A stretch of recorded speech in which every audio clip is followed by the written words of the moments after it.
नमस्कार साथियों।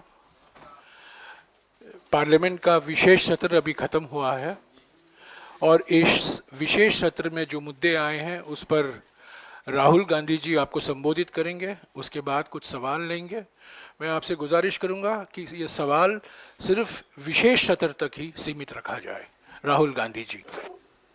Thank you Jairam जी।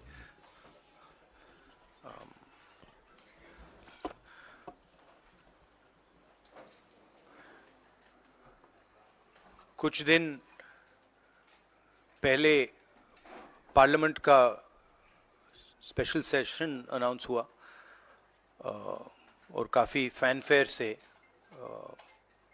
पुरानी पार्लियामेंट बिल्डिंग से नई पार्लियामेंट बिल्डिंग में ट्रांजिशन हुआ। वो अच्छी बात है और मेन फोकस स्पेशल सेशन का, पहले तो मालूम नहीं था ये स्पेशल सेशन क्यों हो रहा है, स्पेक्यूलेशन काफ़ी हुआ और फिर पता लगा कि इसका मेन फोकस महिला आरक्षण है। उसके बाद महिला आरक्षण तो बड़ी अच्छी चीज है, उसके बाद ये दो क्लॉजेज, इसमें दो फुटनोट्स हमें मिले। एक की महिला आरक्षण करने से पहले, महिला आरक्षण देने से पहले हमें सेंसस करना पड़ेगा और दूसरा डिलिमिटेशन करना पड़ेगा, और इन दोनों चीजों को करने के लिए बहुत साल लगेंगे। सच्चाई यह है कि महिला आरक्षण को आज किया जा सकता है। 33% आज जो सीट्स हैं लोकसभा में, विधानसभा में, वो महिलाओं को दी जा सकती हैं। कोई कॉम्प्लिकेटेड मामला नहीं है, मगर सरकार वो नहीं करना चाहती है। सरकार ने ये देश के सामने रख दिया है, मगर रियलिटी ये है कि ये इंप्लीमेंट आज से 10 साल बाद होगा। ये भी नहीं मालूम कि होगा या नहीं होगा। तो एक प्रकार से ये डिस्ट्रैक्शन टैक्टिक है, डाइवर्जन टैक्टिक है। डाइवर्जन किस चीज से हो रहा है? डाइवर्जन ओबीसी सेंसस से हो रहा है। मैंने पार्लियामेंट में सिर्फ एक इंस्टीट्यूशन के बारे में बात की, वो जो हिंदुस्तान की सरकार का सेंटर है, कोर है, जो हिंदुस्तान की सरकार को चलाता है, कैबिनेट सेक्रेटरी एंड सेक्रेटरीज। और उसमें मैंने एक छोटा सा सवाल पूछा। प्रधानमंत्री कहते हैं कि वो ओबीसी के लिए बहुत काम कर रहे हैं। अगर प्रधानमंत्री इतना काम कर रहे हैं तो 90 लोगों में से सिर्फ 3 लोग ओबीसी कम्युनिटी से क्यों हैं? पहला सवाल। दूसरा सवाल, मैंने यही एनालिसिस बजट को देख के की कि भैया पूरा हिंदुस्तान का बजट क्या है और ये जो ओबीसी ऑफिसर्स हैं ये इस बजट में से कितना कंट्रोल कर रहे हैं और क्या कंट्रोल कर रहे हैं। आदिवासी क्या कंट्रोल कर रहे हैं, दलित क्या कंट्रोल कर रहे हैं। ओबीसी हिंदुस्तान के 5% बजट को कंट्रोल कर रहा है, ओबीसी ऑफिसर्स। तो मुझे बात समझ नहीं आ रही है। प्रधानमंत्री हर रोज ओबीसी की बात करते हैं, ओबीसी प्राइड की बात करते हैं, मगर ओबीसी के लिए किया क्या? अब जब मैंने ये बात बोली, उनका रिस्पॉन्स बड़ा इंटरेस्टिंग है। वो कहते हैं कि लोकसभा में हमारा रिप्रेजेंटेशन है। लोकसभा में रिप्रेजेंटेशन का क्या लेना देना है? मैं कह रहा हूं कि बजट डिसीजन जो लेते हैं, जो बजट को ऑफिसर्स हैं, जो बजट को कंट्रोल करते हैं, 5% ओबीसी निर्णय ले रहे हैं। और मैंने सिर्फ यह सवाल पूछा, क्या हिंदुस्तान में ओबीसी की आबादी 5% है? यह मैं जानना चाहता हूं। अगर 5% है तो फिर वो ठीक है, उसको मैं एक्सेप्ट करने के लिए तैयार हूं। मगर अगर वो 5% से ज्यादा है तो मुझे यह पता लगाना है, और एक बार मैं मन बना लेता हूं, मैं छोड़ता नहीं हूं, मुझे यह पता लगाना है ये ओबीसी हिंदुस्तान में कितने हैं, और जितने हैं उतनी भागीदारी इनको मिलनी चाहिए। अब आप किसी लोकसभा में किसी भी एमपी से पूछ लीजिए, लोकसभा को टेंपल ऑफ डेमोक्रेसी कहा जाता है। आप किसी भी बीजेपी के एमपी से पूछ लीजिए कि वो कोई डिसीजन लेता है, कोई कानून बनाता है, कोई कानून बनाने में भाग लेता है, किसी से भी पूछ लीजिए, बिल्कुल नहीं। ना कांग्रेस का एमपी इस लोकसभा में, ना बीजेपी का एमपी, ना कोई और इंडिया का एमपी कोई डिसीजन लेता है।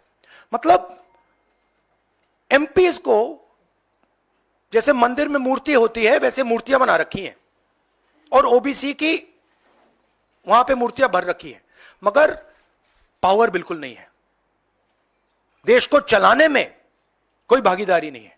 यह सवाल मैंने उठाया है कि क्या, और हर ओबीसी युवा को यह समझना है कि क्या आपको इस देश को चलाने में भागीदारी मिलनी चाहिए, हां या ना। अगर मिलनी चाहिए तो क्या आपकी आबादी 5% है, हां या ना, यह सवाल है। और डिस्ट्रैक्शन इस बात से हो रहा है, बीजेपी को ये जो 2 पॉइंट्स हैं, महिला आरक्षण वाले, डिलिमिटेशन और सेंसस, इनको हटा देना चाहिए और एकदम महिलाओं को जो इज्जत मिलनी चाहिए, जो रिस्पेक्ट मिलनी चाहिए, जो भागीदारी होनी चाहिए, उनको एकदम वो कर दें।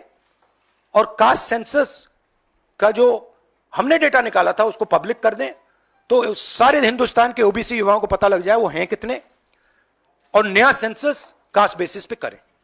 Thank you. और प्रधानमंत्री को अपने अगले भाषण में यह कहना है, यह समझाना है देश को कि हिंदुस्तान के सबसे जरूरी 90 अफसर जो हैं उनमें से सिर्फ 3 ओबीसी क्यों हैं। यह मेन सवाल है, और मैंने दलितों और आदिवासियों की बात ही नहीं की अभी। अंग्रेजी में कह देता हूं। The BJP came up with the idea of a special session. We appreciated that idea. With a lot of fanfare and pomp, we moved from the old building to the new building. The Prime Minister, in a very dramatic gesture, carried the Constitution of India from the old building to the new building. And he said that he is passing a very important law. And we agree with him. Women's reservation is a central step in the empowerment of the women of India, and it is a critical step. But when we read the fine print, we found something very interesting. 2 little subtexts were there. Number 1, this will be done after delimitation. Number 2, this will be done after census. What it means is this bill will be implemented a decade from now. It is not going to be implemented today, and every woman in India should understand this. It is not going to be implemented today, it's going to be implemented, if it is implemented, 10 years from now. So this is a diversionary tactic. It's a way of making everyone's attention move away. The question is, what are they moving away from? And the answer is the caste census. And I'd like to explain why. In my research for my speech, I looked at how many officers in the government of India, the senior most officers are secretaries, how many secretaries in the government of India come from the OBC community, how many come from the Dalit community, how many come from the tribal community. And I was shocked to find that 5% of the secretaries of the government of India, 3 officers in the government of India secretary level are OBC first. And then I asked another question, what budget do they control? And they control 5% of the budget. OBCs, Dalits, tribals, all put together control 6% of the budget. Tribals control 0.1 something of the budget. So this is a shocking finding. And I said this in Parliament. My point being that are the OBCs 5% of India? Is that the amount of participation we want of the OBC community? So the central question is, how many OBCs are there in India? How many different communities are there in India? If we want to distribute power to the people of India, we have to know this number. Otherwise, we are working without data. And so I placed this on the floor of the House and I said, look, please tell us how many OBCs. We have the data. I know, because the government of India has already done the census and all this data is available. Why is the Prime Minister not releasing this data? And second, what is this delay in this census? The caste census should be done now, and the last caste census data should be released at once. Now, what was the BJP's answer? Very interesting answer. That it doesn't matter how many OBCs are in the government of India. What matters is that we have MPs and MLAs who are OBC. No, that's not the point. Because you can ask any MP or any MLA how much they participate in lawmaking, how much they participate in how the money in India is spent, they will tell you there's no participation. So it is almost as if they keep placing these OBC MPs into the Vidhan Sabha from one side and taking away the real power of the OBCs from the other side. And as the Prime Minister keeps saying, he's an OBC leader, I want him to explain why only 3 OBCs are there in the government of India. And why the OBC community, which is the backbone of this country, is responsible for only 5% of the budget. They've not been able to answer this question. In fact, when I said it, I saw in their face the panic. Because this is the truth. This is what they're trying to distract India from. The fact that the large mass of Indian people do not have any power.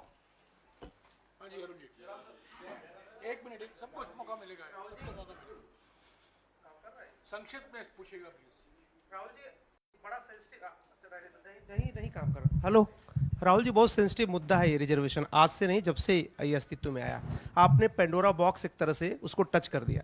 आप कल ये बात कह चुके अपनी speech में कि भाई ये दो, सरकार तो नहीं दे रही, सरकार ने तो पास करा दिया बिल। अब सवाल उठता है आपका, क्या आप आगे चल के सरकार में भी, जैसे सेक्रेटरीज हैं, सरकार में भी और महिला आरक्षण में भी ओबीसीज के लिए अलग से व्यवस्था करने वाले? देखिए, सिंपल बात, स्टेप बाय स्टेप करना है।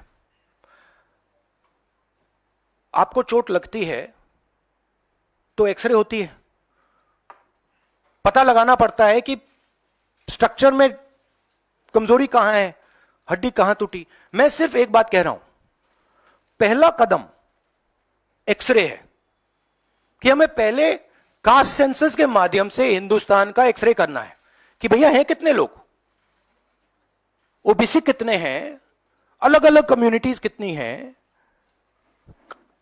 ट्राइबल्स कितने, ये पहले टेबल पे तो रखो। डिसीजन लेने से पहले अगर हम अपने सामने डेटा ही नहीं रखेंगे तो डिसीजन कैसे लेंगे? वो तो आपने बात की बात की, मगर पहले हमारे सामने डेटा रखो। डेटा रखोगे, मैं आपका जवाब दे दूंगा। आज तो डेटा ही नहीं है। दूसरी बात, मैंने अपने भाषण में कहा कि आजादी की जो मूवमेंट थी वो एक शुरुआत थी।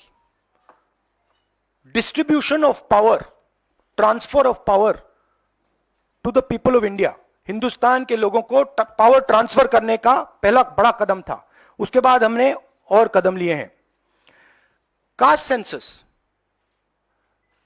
से जो डेटा निकलेगा वो हिंदुस्तान की जनता को और पावर ट्रांसफर करने का तरीका है। मैं कह रहा हूं कि हिंदुस्तान के जो ओबीसीज हैं, दलित्स हैं, ट्राइबल्स हैं, बाकी लोग हैं, महिलाएं हैं, उनको हमने ट्रांसफर ऑफ पावर करना है। उनके लिए हमें पावर ट्रांसफर करना है, उनके हाथों में पावर डालनी है। फाउंडेशन वो है, और कास्ट सेंसस की जरूरत है, क्योंकि उसको समझे बिना हम ये कर ही नहीं सकते।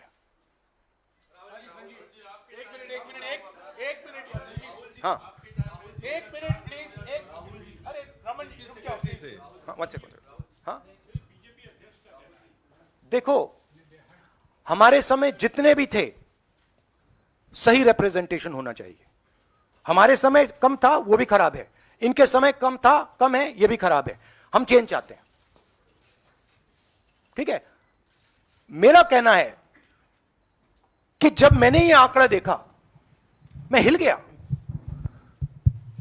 मैं बिलीव नहीं कर सकता था कि 90 सेक्रेटरीज में से 3 ओबीसी के हैं। मैं शॉक हो गया, मैं हैरान हो गया, ये क्या हो रहा है।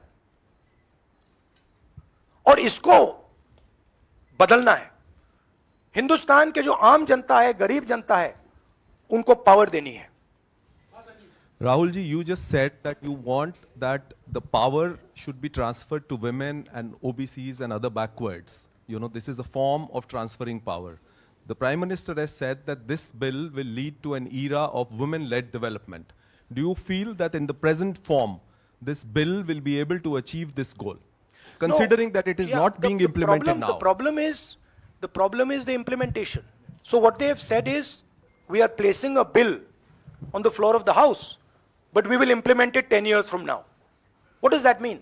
That's like the Prime Minister saying, you know, we are going to place a bill on OBC caste census in the floor of the House, and we are going to do it in 30 years. What does it mean?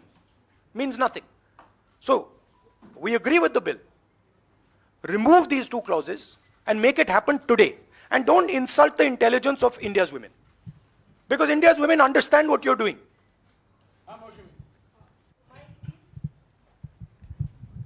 Rahul, क्योंकि special session की बात हो रही है, बहुत shocking एक video जो viral हो रहा है, उसमें रमेश बिदूरी साहब फ्लोर ऑफ द हाउस में एक स्पीच दे रहे हैं, जिसमें वो दानिश अली साहब को ऑन रिकॉर्ड, मतलब माइक पे आतंकवादी कहते हैं, मुल्ला कहते हैं और कई शब्दों का इस्तेमाल करते हैं जिनका हम प्रयोग नहीं कर सकते। तो इस तरह का व्यवहार जब संसद के भीतर हो रहा है, किस तरह से आप इसको देखते हैं? देखिए, वो और पार्लियामेंट का इशू है, उसमें मैं ये स्पीकर की जिम्मेदारी है और ये पार्लियामेंट्री प्रोसेस चलता है, इस पे मैं यहाँ पे कमेंट नहीं कर सकता हूँ। बट मैं कंप्लीट नहीं हुआ, कंप्लीट नहीं हुआ। राहुल जी, आप बहुत महत्वपूर्ण सवाल उठा रहे हैं। एक तो देरी का, दूसरा ओबीसी के कोटे की मांग कर रहे हैं। सवाल यह है कि 2010 में जब यूपीए के समय में बिल आया था, तब अगर यही कोटा जो आज कांग्रेस मांग कर रही है अगर दे दिया होता तो ये कानून शायद 10 साल पहले बन जाता। तो ये जो आपसे सवाल पूछा जा रहा है कि आज आप कोटे की बात कर रहे हैं ओबीसी की, क्योंकि आप विपक्ष में हैं। जब सत्ता पक्ष में आप बिल लेकर आए थे उस समय ओबीसी कोटा क्यों नहीं था, और क्या इसका आपको रिग्रेट है, अफसोस है कि उस समय ओबीसी कोटा नहीं दिया कांग्रेस ने? 100% रिग्रेट है, 100% रिग्रेट है। वो उस टाइम कर देना था और इसको हम करके ही छोड़ेंगे। Rahul ji, Mr. Gandhi, what has changed since 2010 to now that you have shifted your stance on OBC subquota? We have not shifted our stance. You're maybe not well informed. We are the party that did the caste census.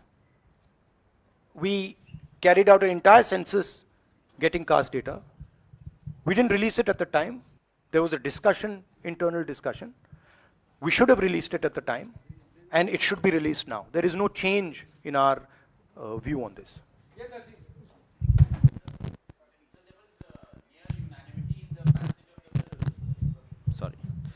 Sir, there was near unanimity in the passage of the bills. Do you think that a wider consultation process should have been followed before bringing the bill in the special session? We are okay with the bill. We have supported the bill. Right? Please understand the technicality. We are in full support of the bill. We don't agree with the 2 little footnotes that have been put in the bill that basically mean that the bill is going to be implemented 10 years from today.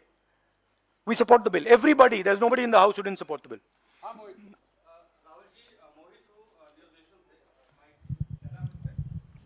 Rahul ji, मेरा सवाल यह है कि जब भी आप कोई issue उठाते हैं तो आप लोग खासतौर पे राहुल जी, आपके ऊपर, आपके परिवार के ऊपर और आपकी पुरानी सरकार के ऊपर पर्सनल अटैक किए जाते हैं, आप लोगों के ऊपर अटैक किया जाता है। आपने ओबीसी का मुद्दा उठाया, आप लोगों के ऊपर अटैक किया गया। और उसके बाद अब बेबाकी से आपने बोला भी कि मैं रिग्रेट करता हूं कि हमारी सरकार में इसको शामिल कर लिया जाता तो बेहतर होता। आखिर सरकार की क्या मंशा है? 6 महीने के बाद लोकसभा चुनाव है, 5 राज्यों में विधानसभा चुनाव है, सरकार की क्या मंशा है कि ऐसे वक्त में बिल लाया गया, पास करा लिया गया, डिलिमिटेशन और परसिमन की कोई बात नहीं हुई? नहीं, मुझे, जैसे मैंने कहा, मुझे लगता है कि ये एक डिस्ट्रैक्शन टैक्टिक है और 2 मुद्दों से बीजेपी घबराती है, डिस्ट्रैक्ट कराना चाहती है और ये रिलेटेड हैं। एक है अदानी जी, जो देश का पूरा धन अपने हाथों में कंसंट्रेट कर रहे हैं, और दूसरा कास्ट सेंसस। तो ये रिलेटेड चीजें हैं और इन दोनों बटन को जब मैं दबाता हूं, जैसे यूं दबाता हूं, बीजेपी एकदम जंप करती है। तो क्यों करती है? क्योंकि वो जो ओबीसी कम्युनिटी है, सचमुच में उनको पावर नहीं देना चाहती है और वो पावर अदानी जी के हाथ में कंसंट्रेट करना चाहती है।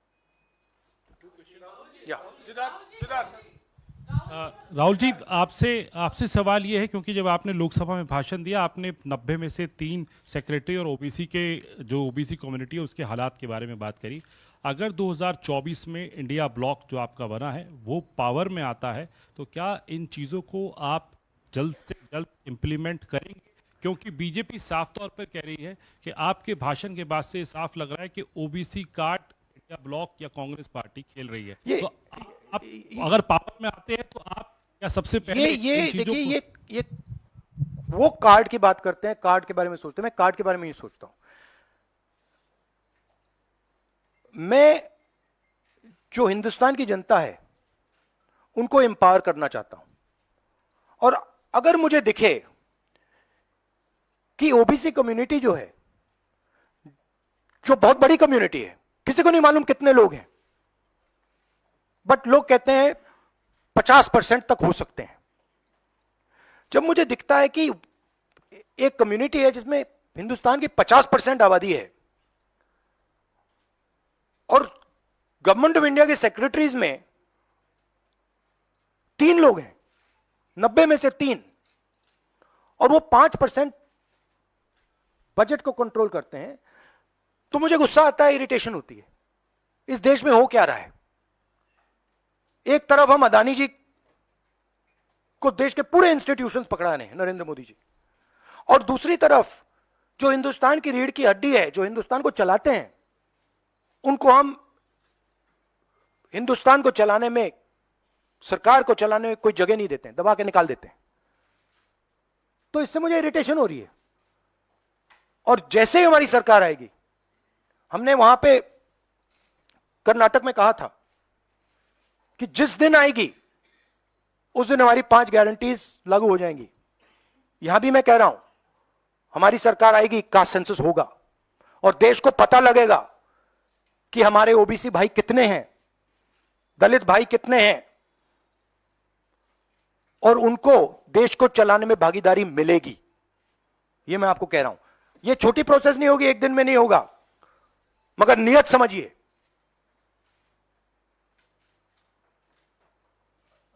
आप, नरेंद्र मोदी जी कहते हैं, अमित शाह जी ने कहा कि हमने ओबीसी को विधानसभा में, लोकसभा में डाला है। आप मुझे बता दीजिए कानून बनाने में, बजट में उनकी क्या भागीदारी है। पहले 50-60 साल पहले डिबेट्स होती थी, एमपीज का रोल होता था, एमपी कानून बनाते थे। हमारी पार्टी में भी एमपीज को हम रोल देते हैं, उनसे बातचीत करते हैं, नारेगा में इन्वॉल्व करते हैं। आप किसी भी बीजेपी के एमपी से पूछ लीजिए, विधानसभा में किसी भी स्टेट में पूछ लीजिए, सरकार चलाने में उनकी क्या भागीदारी है। जवाब देंगे, हमारा कोई रोल नहीं है। ये जो मैंने मूर्ति की एनालॉजी आपको दी है, ये बीजेपी के एमपी ने मुझे लोकसभा, पुरानी बिल्डिंग में लोकसभा के बाहर बुलाया कि हमें यहां पे बैठा रखा है, हमारा फायदा उठा रहे हैं, हमारी कोई भागीदारी नहीं है सरकार को चलाने में। Thank you.